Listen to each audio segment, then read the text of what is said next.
Thank you very much, Hafez, again for highlighting the big issues going on in the world and how it is impacting on Africa and how it is impacting on, Nigeria, Sierra Leone.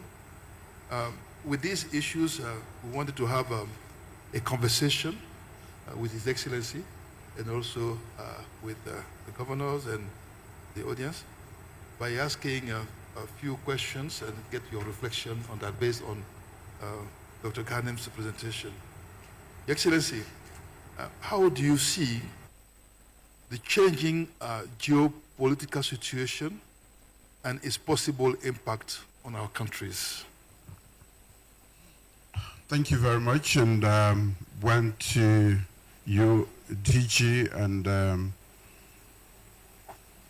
IITA for providing this platform for us to be able to critical issues relating to food security in our region, in our countries. With what is happening around the world, there are serious implications for what will happen to us in Africa, different countries. Definitely, we are always at the receiving end of all of these activities. And I don't think we are going to be spared again with the geopolitical tensions and the many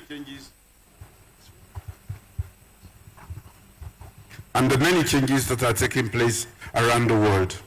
I think it's time to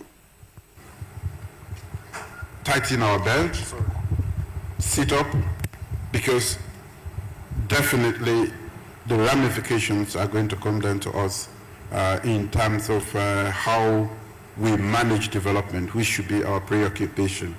With me in particular in Sierra Leone, and I think for the rest of Africa, we should be thinking about how we are going to fill in the gap that is going to be created, especially in terms of development financing, as everybody is cutting their on their development finance, and to support their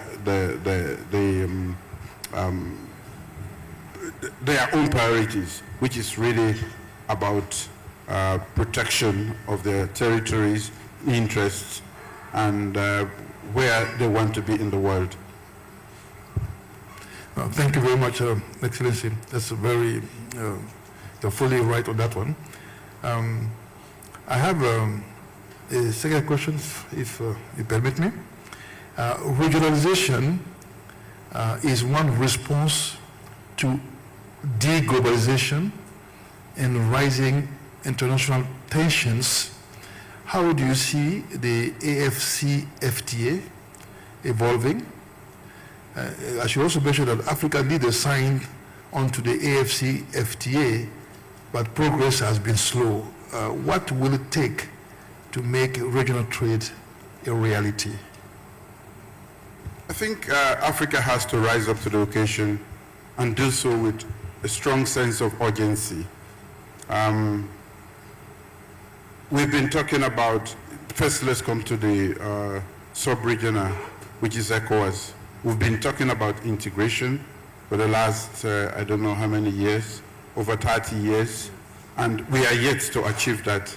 And at the continental level, we have all signed up, but then taking it to fruition in terms of making sure that there's free movement of people, goods and services is yet to be achieved.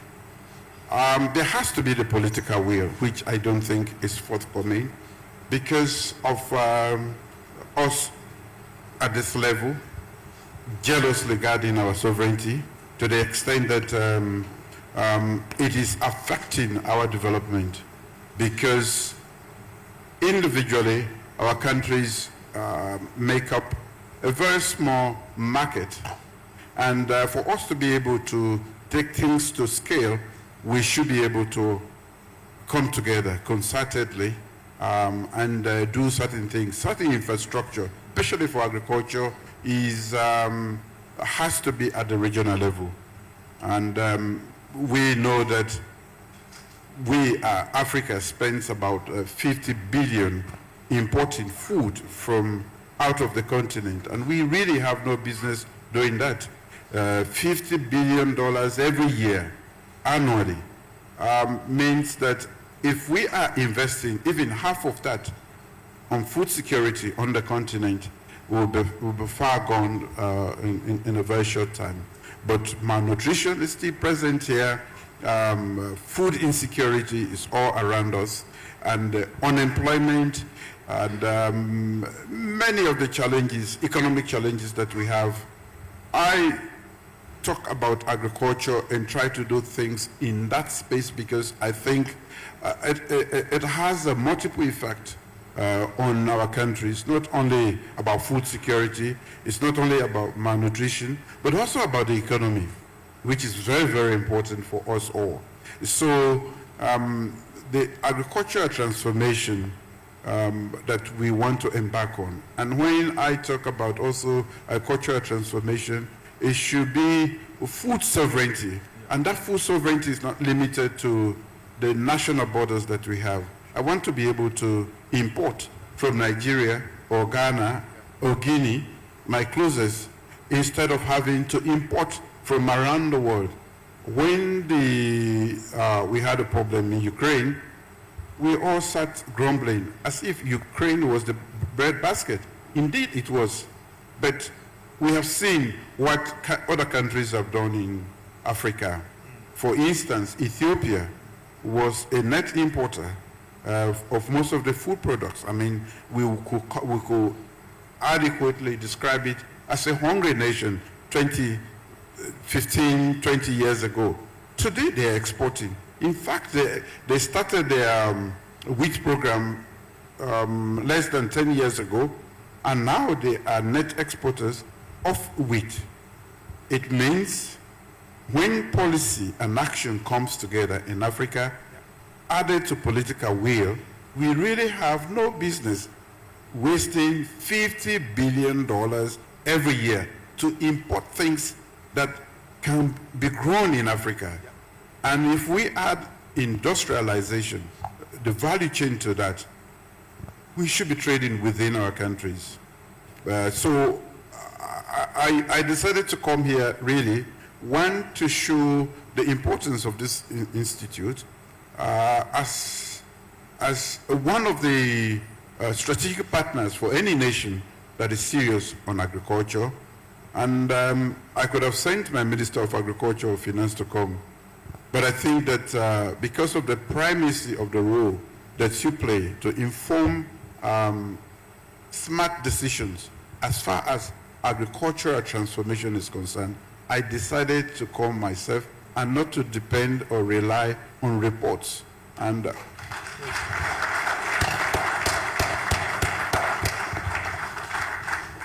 yesterday, I had a feel of some of the facilities and activities that you are engaged in here.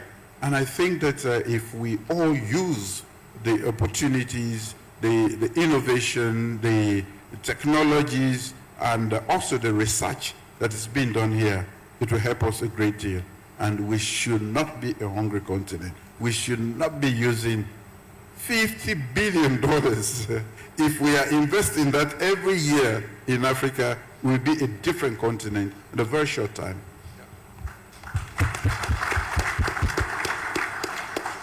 Well, thank you, Excellency, for such an inspiring statement.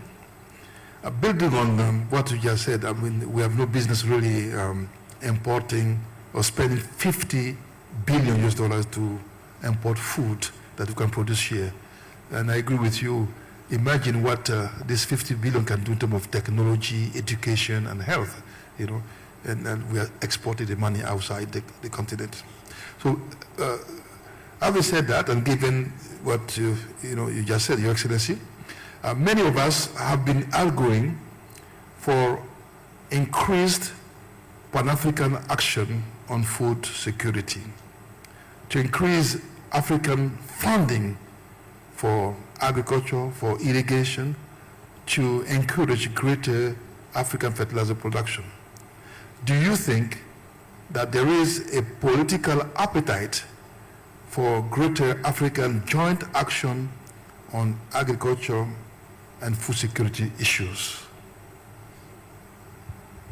I think I partially answered that when I referred to our inability to act together as African nations, even at the sub-regional level. It's been difficult to get us, the politicians, to accept that we have to act concertedly. And until and unless we are able to do that, our people are going to continue to suffer on the continent, because we must prioritize what is priority. Food security is not just about food security. It's about our economy, it's about health, it's about employment, it's about a lot of things. So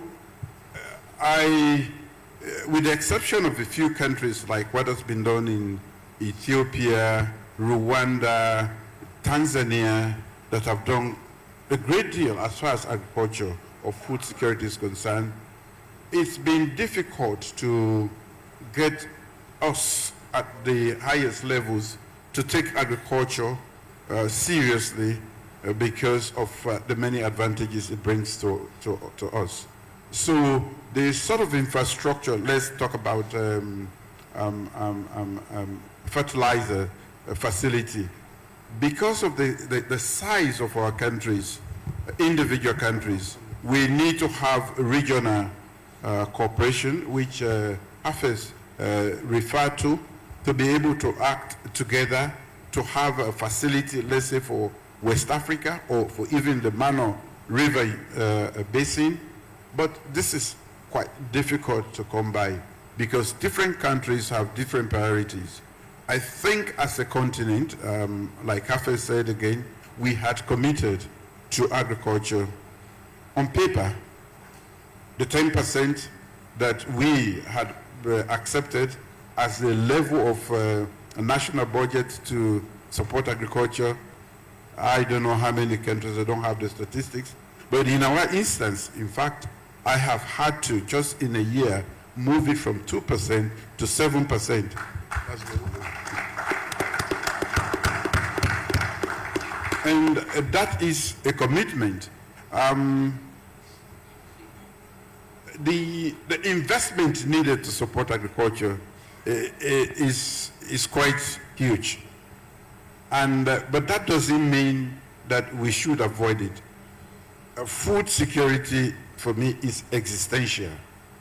And therefore, we have to do everything, mobilize, like Hafez said again, internal resources, especially in the face of the slashing of development funds around the world. It's going to come home to roost.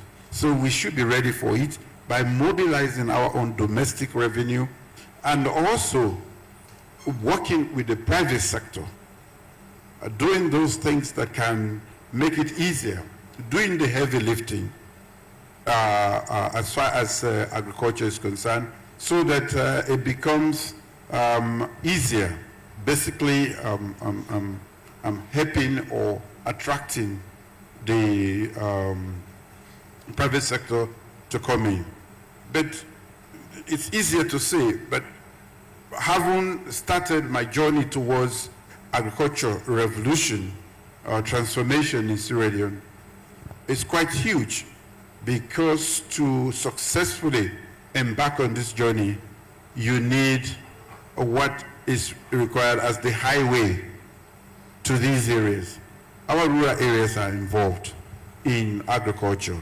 And until and unless, again, we can put in the infrastructure, the roads, the bridges, electricity, water, some of the basic amenities, it is not easy to be able to get these areas to produce the quantum of food that we need. And within our national budgets, with the headwinds we've been facing since COVID and in the aftermath of COVID, it's been extremely difficult for us to meet the 10% of national budget. And with what is happening around the world now, it's only going to get tougher. Nobody is going to come to our aid. So we have to, as leaders, and I'm happy that we have a few other governors who are here. I'm sure we are grappling with similar problems. Nobody wants to be hungry, but what is the investment required? It's not easy to come by. The will is there, but then we need not only the will, but the technical support, which backstock, which you, IITA, and many other institutions can provide. But in addition to that, we need to have the requisite amount of funding to be able to or investment. And so in Sierra Leone, what we are doing is we are trying as much as possible to de-risk, to invest, to do the heavy lifting as much as we can, and to bring in the private sector. I don't know if there are private sector representatives here. You know, they like the highway. They don't like to go and do the heavy lifting. They are seeking profit. So you have to do all the hard work. But when they come in, as and when they come in, they can actually make the impact. And that partnership among the government, the private sector, the research institutions, is very, very important. And I must comment also, even before things have started to go wrong again in the world, it's been difficult. The international financial institutions have not made it easy for us to access the requisite funds. Even for the richer countries, quite a lot is borrowed in order to invest in certain infrastructure, because the quantum of money needed to invest, let's say, in infrastructure, when you talk about electricity, telecommunication, the road system, it's not easy to come by within. You cannot cater for that within national budgets. But it's been extremely difficult dealing with the international financial institutions. I am the coordinator of for the whole of Africa for representation in the UN Security Council. And as we ask for reform of the United Nations Security Council, which is going to be 80 very soon, nothing has moved. The 5 permanent members are not ready to accept us to get in there. And they are manning the gate. But we'll keep making that noise until they open the gate and we will enter there. That is a similar noise I want us to make, positive noise, because the international financial system must make available to countries in Africa that the requisite financial resources to be able to embark on meaningful food security. We can claim to do 60% of arable land, but if you do not invest, you cannot. So that is a big problem that we are facing, the financial resources. Thank you very, very much, Excellency. A round of applause. Thank you very much. Hafez, the President has made reference to financing issues in international financial institutions, and as a former World Bank Vice President for all of Africa, Middle East, any reflection on your side about how this can be looked at? Yeah, thank you. Is this working? Yeah. Thank you very much, Simeon, and thank you very much for your discussion, Mr. President. I think you made a very, very important points. And I believe, I would like to, before I go to your question, I would like just to follow up on something that Mr. President said, which is, if we cannot feed ourselves, we can never be sovereign, really. If we depend on others to feed us, then the concept of sovereignty, I don't understand. So, So it is important, that's much better. So it is important for Africa really to focus on this issue of food security and agriculture. Now, when I look at our continent, Africa is 1.4 billion people, more or less the size of India, but it is divided into 54 countries, whereas India is one country. So we need to work together, and I believe in three, and maybe learn a lot from India, by the way, in three areas. One is research and technology in agriculture. If we want to increase yields in agriculture, we have to use better seeds. We have to use better technologies. We need, if each one of our 54 countries will try to have its own, which is what is happening now, try to have its own research facility, its own extension facilities and so on, we will never succeed, because each country is too small to have an impact. Why don't we focus, and that is maybe a job for you, Simeon, is to let us really develop as a more centralized Pan-African agriculture research and technology center, maybe building up on IITA, which already exists. So that is my first point. The second point is that, again, if we want to increase yields in Africa, we have to use more fertilizers. Why aren't our farmers using fertilizers? I think roughly 2/3 of the fertilizers used in Africa are imported. And the price of fertilizers in Africa is much higher than anywhere else in the world. So there's a cost element. So we need to produce our own fertilizer and to bring down the cost of fertilizers for the farmers. Now, I remember when I was country director in Nigeria, in Abuja, a long time ago actually, when President Obasanjo was the president here in Nigeria, he organized an African fertilizer summit to try to actually encourage fertilizer production on the continent. And I attended that summit. There were lots of great speeches, but then nothing happened. We have, if you look at the continent, we have already two very big assets in terms of fertilizers. We heard yesterday from the OCP representatives, OCP in Morocco, and we have Dangote here in Nigeria, who is also producing fertilizers. So why can't we, working with our existing companies, try to develop a fertilizer industry across the continent? So that is a second area, the research, fertilizer production, and the third area again is irrigation. Again, can we imagine some joint irrigation projects across the continent?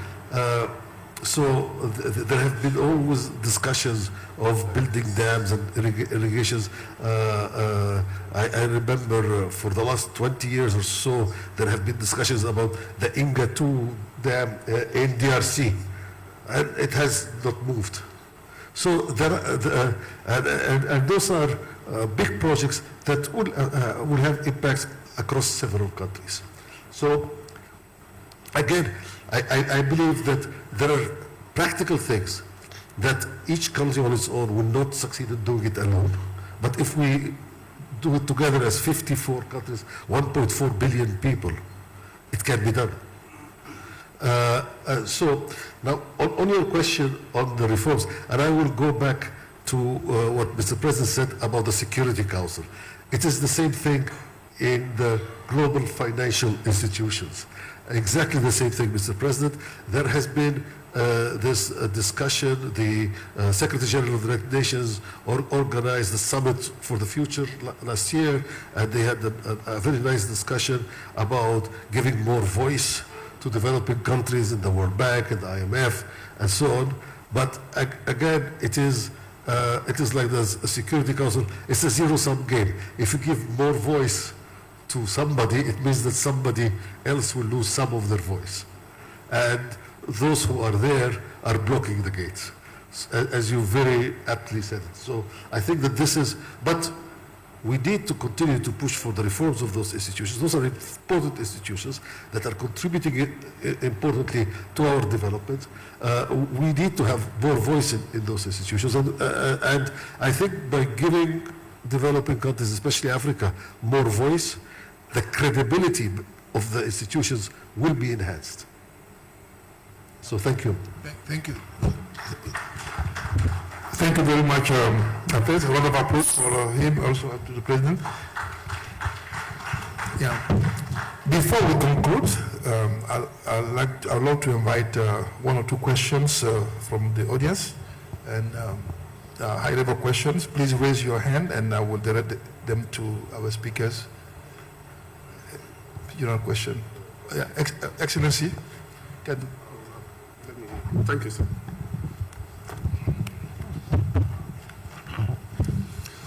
Thank you very much for this session. I want to congratulate the President of the Sierra Leone, as well as the former Vice President of the World Bank. I've been listening to your own presentation. I want to make a comment as well as a question. One of the comments that you made is regarding the support that we are receiving from other nations, from USAID and others. For me, I don't think this will be a great problem for us. Especially, I want to give you an example from my own home state, Borno State. Because we face insurgency for a long period of time, we reach a time whereby our people completely rely on aid. So these donors have created dependence in our own home state. We reach a stage whereby we made some certain clarifications that henceforth we don't need some support in some certain areas. I believe we can do away with them if we want to move forward. I heard you said it's cutting its spending EU and others. I don't think this will be a challenge for us. That will be even an opportunity for us to grow stronger. If we are committed enough. On the issue of funding, I think we refuse to prioritize agriculture. If we can prioritize agriculture, I think funding will not be a problem for us. Then secondly, the Vice President has also spoken about nutrition deficiency. This will not be a big problem for us. In this continent, we have a lot of food items that are very nutritious. We have soybeans, we have beans, we have penny seed, we have all of them. Why can't we develop a local food solution? It can simply be done instead of importing naan and others of billions of nairas outside the African continent. Then, coming down to the issue of what you said about the mechanization. We can spend more on local mechanization. We can develop our local technologies. This is also feasible. But my question is that you have made peers about reducing funding and others. Then as African continent, how can we get resources within Africa? The last but not the least, you suggested something very important. Then how can we be food sufficient? I think Mr. President will take the bull by its horns to see that how African nations will invest in agriculture based on their comparative advantage. For example, Sierra Leone, you have the rainfall is not a limiting factor in Sierra Leone.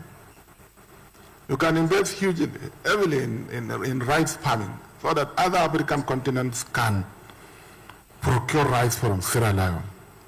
Likewise, Nigeria also has some certain advantage, cassava and others. I think what we need to do more is about political will and commitment to drive the process. But most importantly, I want to direct my question to both of you then.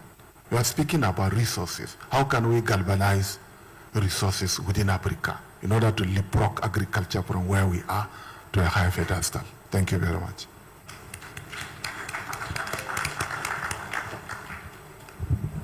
Okay. Thank you very much, Excellency, Governor Zulum. Who would like to start to answer his question, Hafez, or the President? Okay. Thank you very much. Hafez doesn't want to talk before the President. You have been at the World Bank, so I thought that in terms of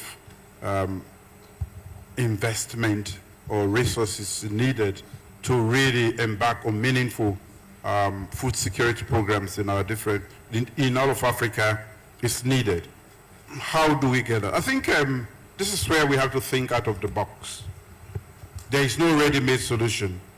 And depending on the nation, the size of a country, and how you package your program, we have a growing financial, what in Africa now. Let's talk about the financial institutions that we have. They are ready to put their money there, provided you can bring about bankable projects. If we can structure, and this is where, in our discussion yesterday, for institutions like the banks wanting to invest, or individuals going to lend from the banks to invest, they want to see the soundness of the business model that you have. If you want billions to invest, they want to make sure that you have a strong technical backup. If you have an institution like this, the IITA, backstopping your program, and you can show the flow, I'm sure within our financial institutions, we'll be able to raise the necessary fund. Aside from our budgets are never, they will never move us. The best they can do is to run our ministries of agriculture. But he spoke about irrigation. Irrigation is very paramount. But if we have to have national irrigation and cross-border irrigation systems, this requires huge sums of money that is not easily available to any of our companies engaged in agriculture. So I think that question you've posed should exercise our minds as leaders. Now that we know that food is existential and that we have to embark on successful agrarian transformation, where do we get the funds in a world that is becoming hostile? I mean, everything, if you can see, the far right in every country is gaining momentum. And who did they talk about? They call us immigrants. We eat their cats and everything, and even their dogs in their countries. So we have to be responsible. We have to not only look at the investment towards productivity, but also the value chain. Like you said, we should not be, we had a crisis in Sierra Leone and we are grumbling about onion. There was no onion. And I said to them, onion, as far as I'm concerned, I'm not a very good cook, but it's just for flavor. If you have rice and the other things, you should be able to eat and forget about the flavor. Otherwise, you grow your own onion. Don't ask me about onion. I want to make sure there's rice, the major component, carbo, protein, and the other things. if you want your flavor, go and plant, or don't ask me to import. As simple as onion. 2 years ago, we had a challenge. And I hear the governor from Plateau State is the biggest producer of what we normally call Irish. Maybe we should be calling it Plateau potatoes, not Irish potatoes. Exactly. Why are we importing potatoes? For goodness sake. In the whole of Africa, we are wasting the hard-earned currency that we get. And that's why we continue to be poor. 50 billion, I keep referring to this amount. It's not small sum. Every year, 50 billion. In the next 4 years, is 200 billion. 200 billion. And that is what we go and ask to bring in. So we have to make certain policy adjustments, commitments at the highest political level. And from what I know now, agriculture is a science. It's a science. You have a whole seed system that should be correct. You have the research component that should be there to support every stage that you do. And then you have also the agribusiness that is involved in the processing. For instance, I normally cite this. Most of us drink coffee every day. We produce coffee in Nigeria, Sierra Leone, and the whole of Africa. But just to roast it and package it, we send it to Europe. They roast it, which you can do in your pot. Even your wife can do it, or you can do it. And then they put it in a packet and put a huge price tag on it, and then we buy it now and start to drink it here. Just for roasting. We actually just send it for roasting and packaging. So there is so much. We need to be serious about agriculture. So it's not just about talking, policy discussions. Like you said, the question you asked is a question you should ask us or when we are sitting together as leaders. And then we will bring in the private sector. How do we get money from you guys so that we can do what we want to do to change the economy? Because agriculture is not about food security and money. It's also about the economy. It's also about the youth bulge that we have.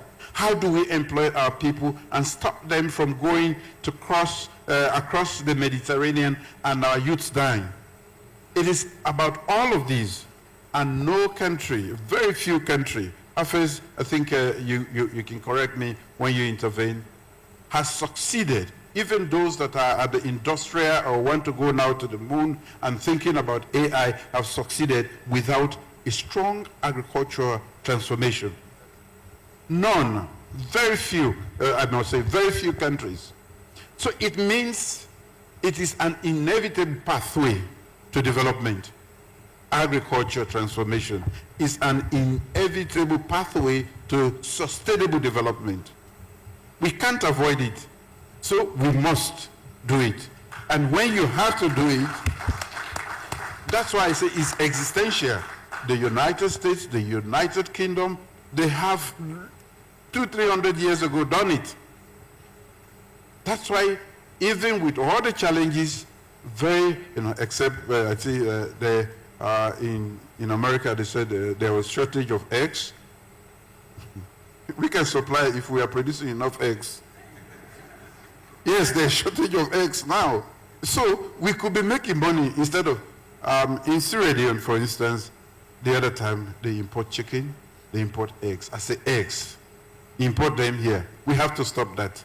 And very soon we are going to stop the import of eggs and we raise our own chicken and eggs. So we are wasting too much time and money. We are sending the jobs away and our children are chasing these jobs out there.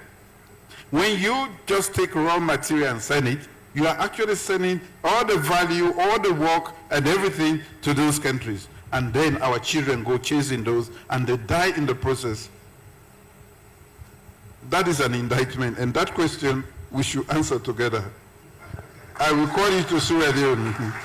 We'll sit down. That's why we go gray very quickly, leaders. Because we have to answer questions like that. It's not an easy, but there's always a way out. We have a growing financial institution in Africa that should be able to raise funds for us to embark on meaningful programs like agriculture. Thank you. Well, I made a mistake, Mr. President. It's very hard to speak after you. I would like to stress 2 points, one made by His Excellency the Governor and one made by you, Mr. President. His Excellency the Governor, when he talked about nutrition, he said that actually we have everything that is needed to ensure good nutrition. And I have to say, I agree with you 100%. And I will give you an example from a project that I worked on many, many years ago in one of the poorest countries in Africa, which is Madagascar. In Madagascar, the rate of child malnutrition was extremely high. And we put together a project which actually did not import food or medicine to enhance the children's nutrition. It was to educate the mothers on how to feed the children using the local production. I did not realize it, but the scientists showed us that actually locally, just using local food, if you educate the mothers, you can resolve the problem of malnutrition. So that is an example. It's a real life example that I had, an experience that I had, which shows that you are absolutely right, Excellency. And this is an area where we need to do more and to work more using our local resources to ensure good nutrition, especially for the children. Mr. President, you said something on financing, and that is also to respond to the Governor's question. You said we have to think outside the box. And I agree with you also 100%. And I will give you two again, and I believe that outside the box means also developing public-private partnerships. And I will give you two examples of projects, again, that I know of, that I worked on, where we got financing, private financing for agriculture and support for smallholder farmers. Again, one example is from Madagascar again, and the other one example is from my own country, from Egypt. The example from Madagascar was that we actually financed a private producer of perfumes. To they were given a small lot of land, and they helped the farmers around them to produce flowers that are used to do those essential oils. And they built a small factory for essential oils. So what this private company did was actually they taught the farmers how to grow this plant for the essential oil for perfumes. They financed them. They provided financing to the farmers. And they bought all of the farmers' output. So the farmer gained because now he was selling at a higher price, this high value added product, getting a higher price. The private company then took those flowers, I think, and they produced those essential oils and exported it. They were exported it to Europe. And this private company also gained. So this is an example of what we call outgrower schemes, where the farmer continues to own the land, the private company provides financing, provides inputs, provides knowledge, and ensures marketing. And it's a win-win. It's win for the private sector, it's win for the farmer, and it's win for the country and the government that helped organize that. The other example from Egypt is on potatoes. That was farmers in Egypt, in the north of Egypt, around Alexandria, around the Mediterranean, always produce potatoes. But they produce a kind of potato that only an Egyptian would eat. They cannot export. So there came actually an exporter, and he brought with him an Italian company. And what they did was they taught the farmers how to produce a different kind of potato that is in demand in Italy. And again, they provided the inputs, the know-how, the knowledge, and they ensured that the purchase of the crop. And this those potatoes were then exported to Italy. Again, the farmers gained because the price of the Italian potato was like 2 or 3 times higher than the price of the Egyptian potato. And the country gained from the export revenues, and the private person made profits. So again, win-win-win kind of solutions. So those are the kinds of outside the box. And those are real life examples that I actually experienced. But I mean, those are small projects here and there. We need to really multiply it and do much more around the continent. Thank you very much. Thank you. A round of applause. Governor of Plateau. Okay, we'll take a question from the Governor of Plateau, and thank you. We'll do the last one. Thank you, Mr. President, and thank you, Governor Oyo. Okay. The Vice President of the World Bank. Mine is more of a contribution. Now that we've hit the issue of finance, it's something that has always bothered my mind. And I'm glad you said, as leaders, we have to think through this together. I had the privilege last year to address the Black Caucus of the American Chamber of Commerce. And the investable funds the Black Caucus sits on is mind-blowing. Is in thousands of billions of dollars, just the Black Caucus. And they are looking for how to ship it back to Africa. But as soon as I left, fear caught me. What are they going to invest in? Do we have statistics? Do we have data? Do we have the requisite organizational framework? You talked about the business model.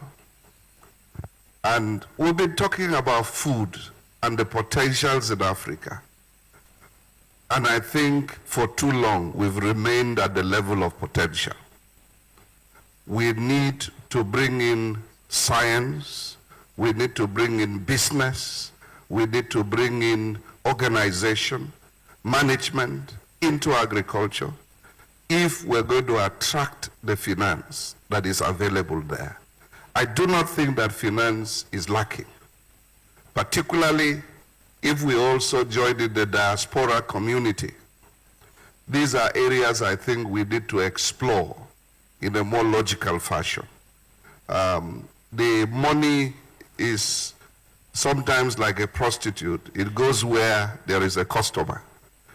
And they need to find us attractive. They need to find us inviting.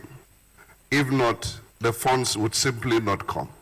And I think it's not rocket science. We can go beyond the institutional framework of the international financial organizations, of the development partners, and the private sector. And I'm glad he talked about the public-private sector partnership, that we can actually leverage on this going forward and attract the requisite funding for agriculture.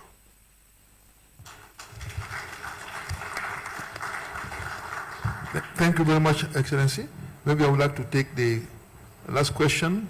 Maybe I just... Oh, you want to answer this one? Okay. Yeah, no, don't answer. Actually, to not respond, but to make a footnote on what he's just said. The governor from Borno raised a very important question. No, Borno. Now, we are not yet out of here. We've started answering that question.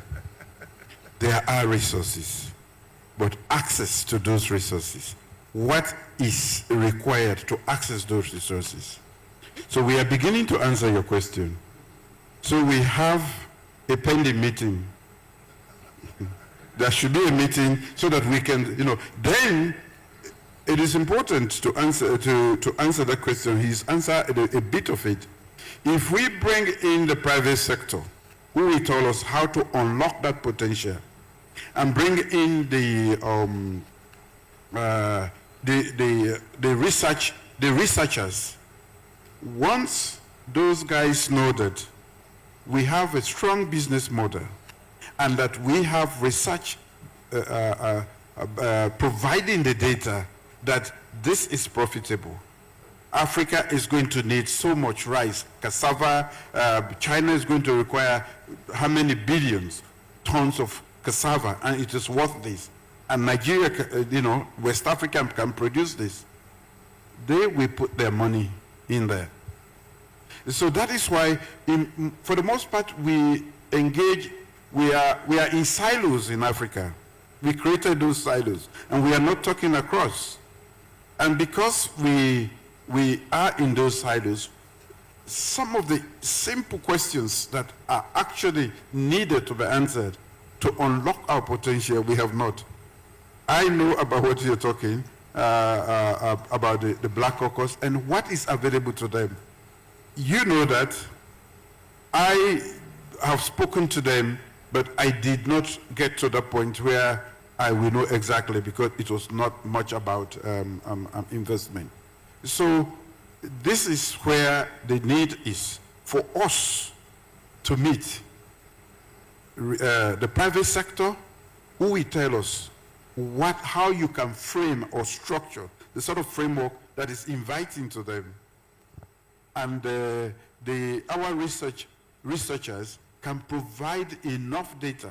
I mean, with even what Hafez just showed us, irrigation, virtually none in Africa compared to the rest of the world. Malnutrition, the rate, hunger. 300 million people are hungry on our continent. A hungry man is an angry man. So we cannot do much in terms of development without addressing these. But we are operating and we have different sets of information. We need to put these together, collate them, and then find the answer. So like he said earlier, we need a more concerted approach, even regional approach, to be able to attract this sort of investment. Thank you. Thank you, Hafez. Thank you very much. Did you want to? Okay. All right. I would like to invite His Excellency Governor Makinde for his question. Thank you so much. Well, this is just a perspective to the discussion. I think the multilateral agencies, they say something and they expect us in Africa to, follow.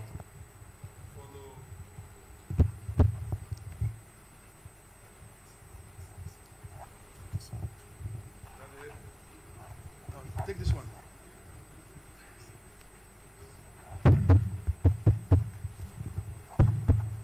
Well, maybe some people does not want to hear my voice, but I got the mic. They expect us to just follow their solution, hook, line, and sinker. So what my brother, His Excellency from Borno State, what he just mentioned about funding, my own inclination is they don't tell us the whole story or the truth when putting forward solution for us to follow. So whatever solution, whatever ideas are coming forward, we need to have a local variant, basically, to it. And why am I saying this? I remember he must have been at that discussion during when COVID hit. And they said, look, everywhere should shut down.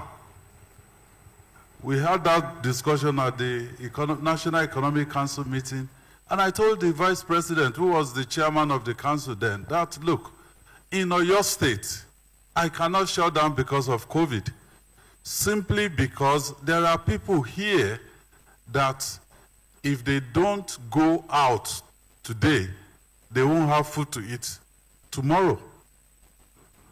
People sitting in Washington may not understand that. So for us, our solution will definitely lie within us. To mobilize the resources, Mr. President, you already said infrastructure is key to all of this. My first live, I was working on Chad-Cameroon pipeline, but I had to get engineers to Chad from Lagos. They had to fly to Paris to come back to Indiamina, or they have to fly to Addis Ababa, to come back to Indiamina. So when we put in the resources in infrastructure, the key is always what you've put on the team, feed salon strategy, public-private partnership. The resources will come. The way we structure our own funding and all of that is not the same as they do in the more advanced and developed countries. They've actually been in this situation maybe 100, 150 years ago. We are passing through, we can shorten the cycle, but we must definitely look inwards within Africa. Thank you so much.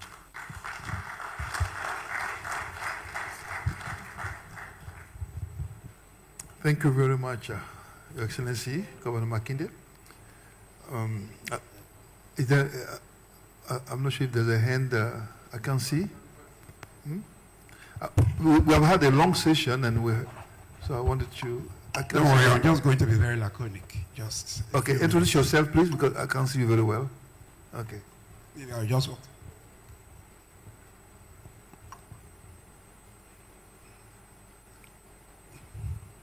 Yeah, my name is Amaju Pinnick. I'm the group C, one of the small investors in Fashola. Oh, okay. Yes, I know you now. Like I said, I'm going to be just very laconic, I just want to align myself with the position of the governor of Plateau State, my brother, who talked about science and technology. What I believe we have, when I hear potentials, I don't want to be talking about potentials.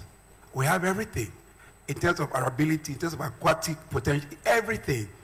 George Weah won World Footballer of the Year 1985. They are still saying we have potentials in football. We've gone beyond that.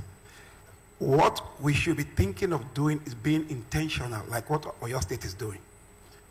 You heard what the governor said, that during COVID, they wanted to shut down the system. He said, no, if you shut down the system, people will know it and die faster than even COVID.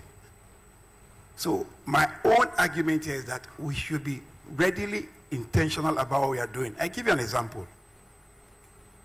We are trying to develop a 4,000 hydroponic greenhouse in Fashola. I believe you'll come and see it. And we are going beyond that. Now, what we want to do is not just tomatoes go to the market and sell. We are trying to convert tomatoes to powder, combining it with other condiments and do what's called our jollof rice mix, which is our novel product or brand. On the 26th of March this month, we are launching the same thing in Canada. And guess what? The packaging, there's a company. Putting it together, there's another company. The chain is just there. Within a week, you have over 5,000 packets of that instant jollof. It's called the Pinnick Instant Jollof. Now, we've been able to bring in all the equipment to Oyo State, which of course you see. So we are driving agriculture with technology, and we are being intentional and being supported by the government of this state, which has created the enabling environment for us to thrive. So we should be more intentional, drive agri with technology and science. Thank you very much. Thank you very much. With your permission, I would like to conclude the session because we have a very busy program. I think this has been a truly enlightening discussion and session. And I think it's opportune now to thank, the President for his inspirational statements. I want to also thank Hafez for raising the global issues and how it's affecting us. There are many takeaways that I want to stress.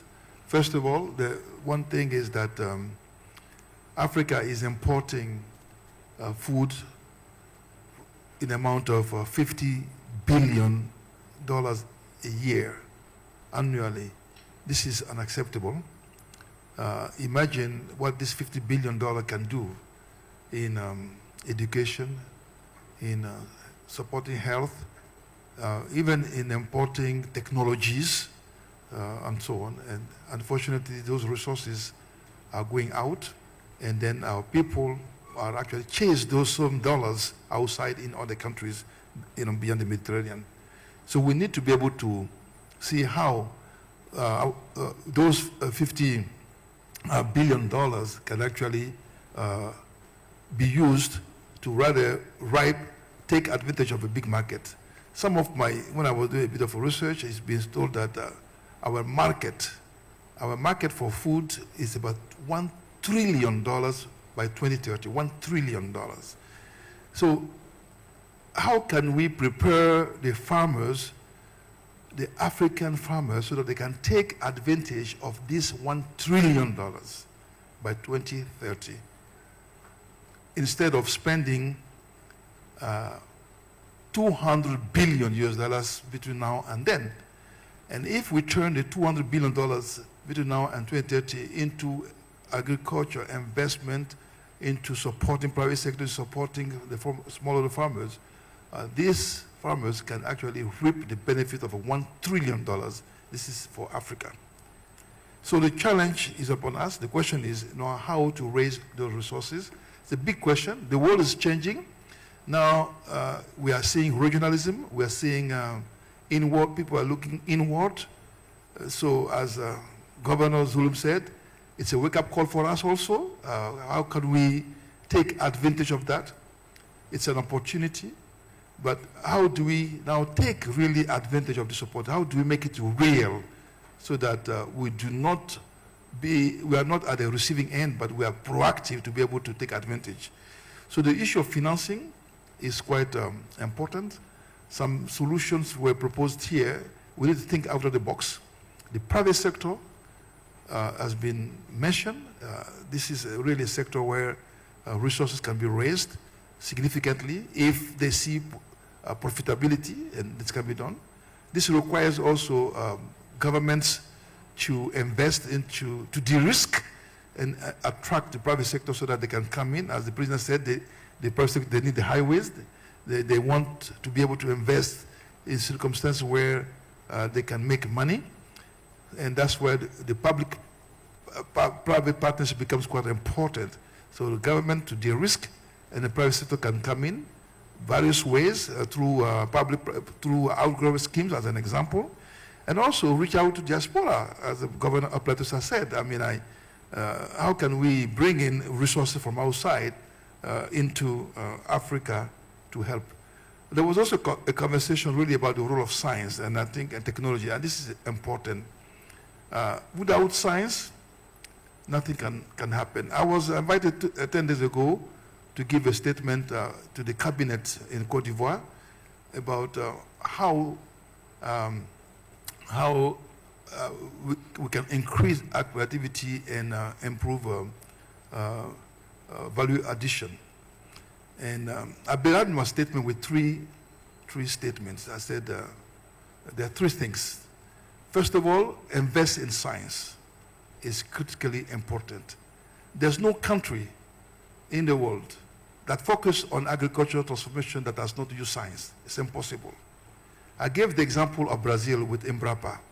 They have used agriculture to transform the Cerrado area, this is savanna that was unproductive in Brazil, to turn them into the first producer and exporter of soybean in Latin America, in the world today. I gave the example of Ethiopia. In 1984, we remember famine in Ethiopia. We talked about, there was a song, "We Are the World." Today, they made the political decision to really invest in agriculture, and they are growing at 6% per annum. And today, they are exporting wheat. The agriculture is really thriving. I also gave the example of Vietnam, that was a net importer of food, of rice. Today, they are the second world exporter of rice in the world because of changes in policies and because of investment they have done into the sector. And this is possible. So I gave a message. I said, science is important. The second message I gave was that investment into infrastructure is important, because without rural infrastructure, you cannot really develop agriculture. The third one is partnership, which I said. Yes, with technology, but there will be no transformation without partnership. And we need to partner with institutions like IITA, institution, CGIAR, Advanced Research Institution, Indian Agricultural Research Council, IMRAPA, this sort of organization, partner with them and then make the change here in Africa. So these are the three messages that I gave, and I think they're also valid for this conversation. So for me, it's really a great opportunity. Agricultural transformation is not just about food production. It's about sustainability. It's about economic growth. It's about stakeholder engagement. It's about having a strong political will. It's about a desire to change. And it's about us taking responsibility for our future. So I would like to end here and thank you all, the audience, thank His Excellency the President, thank Hafez, thank the Governor, thank the audience for the opportunity to engage this high-level dialogue. Now, the onus is on us to move forward, make it a reality. Thank you very much.